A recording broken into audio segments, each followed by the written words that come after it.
أعوذ بالله من الشيطان الرجيم.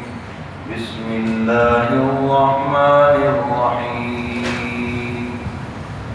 يا بني إسرائيل اذكروا نعمتي التي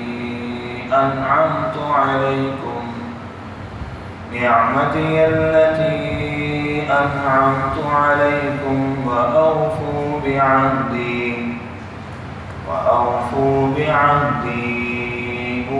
بعهدكم وإياي فارهبون.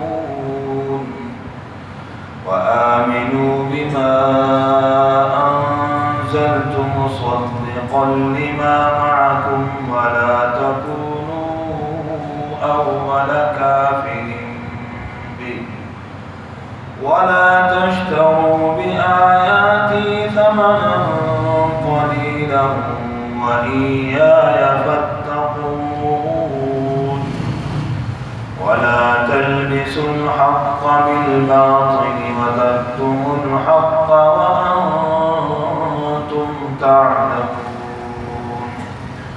وأقيموا الصلاة وآتوا الزكاة واركعوا مع الراكعين. أتأمرون الناس بالبر وتنسون أنفسكم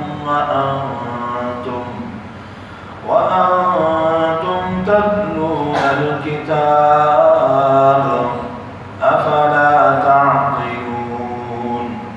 واستعينوا بالصبر والصلاة وإنها لكبيرة إلا على الخاشعين الذين يظنون أنهم ملاقو ربهم وأنهم إليه راجعون. يا بني إسرائيل اذكروا نعمتي التي أنعمت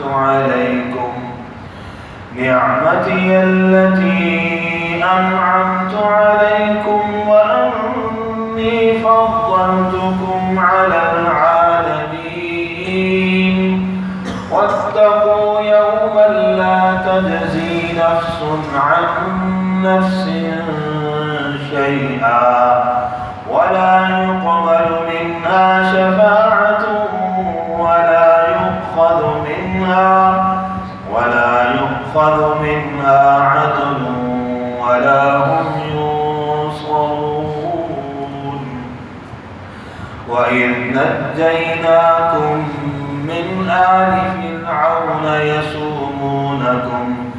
يسومونكم سوء العذاب يذبحون أبناءكم